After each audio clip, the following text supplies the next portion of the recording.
உங்கள்ட்ட சொல்றது என்ன, 2 பேரும் ஒருத்தவங்களுக்கு ஒருத்தவங்க அண்டர்ஸ்டாண்டிங்கா இருக்கணும், எது கேட்டாலும் விட்டு கொடுக்கணும், 2 பேரும் ஒரே மாதிரி. ஆனா நாங்க 2 பேரும் பேசி எனக்கு நீ தந்தே ஆகணும்னு சண்டை போடுறது என்னன்னா டிவிக்கு தான்.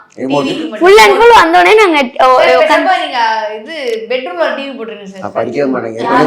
ஆல்ரெடி 2 வீடு வச்சிருக்கோம், அதே என்ன பண்றதுன்னு தெரியல. இல்ல ஒவ்வொரு டிவியா வாங்கினா அதை எங்க போடுறது. ஆக்சுவலா என்னன்னா பொருள் எல்லாம் வாங்கி எங்கே போறேன்னே தெரியலீங்க, அதனாலேயே வாங்க பயமா இருக்கு. ஒரு இப்போ என்னன்னா நான் இப்போ கடைசியா திருச்சி வந்ததுக்கு அப்புறம் 4 டைம் வீடு மாறிட்டேன். ஃபர்ஸ்ட் எங்களோட ஓன் ஹவுஸ்ல இருந்தோம், அப்புறம் கொஞ்சம் ஸ்பேஷியஸாக ரெண்டல் ஹவுஸ் மாறணும், திருப்பி அது 2 இயர்ஸ்க்குள்ள மாறணும், திருப்பி அங்கேருந்து புது வீட்டுக்கு வந்து 1.5 வருஷம் தான் ஆச்சு. ஓவர் நைட்டில் முடிவு பண்ணி சென்னை வந்துடும், நீங்கள் நம்புவீங்களா? ஓவர் நைட்டில் முடிவு பண்ணி மார்ச் மாதம் 16th டேட் முதல்ல சொல்கிறேன், சென்னையிலேருந்து இங்கே திருச்சியிலேருந்து சென்னை வரும். 2 ஷூட்டிங் ஃபிக்ஸ். அந்த விஜய் டிவியில் கண்மணி அன்புடன் தாய் மாமனோட ஒரு சின்ன எபிசோடில் பண்ணிருந்தா. ஸோ 2ம் ஒரே நாளில் வச்சாங்க. சடனாக ஏதோ கிளாஷில் 2மே அன்னைக்கு கேன்சல் ஆயிடுச்சு. சென்னையிலேருந்து செலவு பண்ணி திருச்சியிலேருந்து செலவு பண்ணி இங்கே வரப்போ எல்லாமே கேன்சல் ஆயிடுச்சு. போயிட்டு வந்தால் உடம்பு கெட்டு போகுதுன்னு சொல்லிட்டு அன்னைக்கே இங்கே வந்து இமீடியட்டாக அப்பயே வீடு பார்த்து அப்பயே அட்வான்ஸ் கொடுத்து நம்ம அந்த ஸ்கூலுக்கு எல்லாத்தையும் பேசி இமீடியட்டாக அன்னைக்கு தான் அப்படியே கிளம்பி போயிட்டோம்.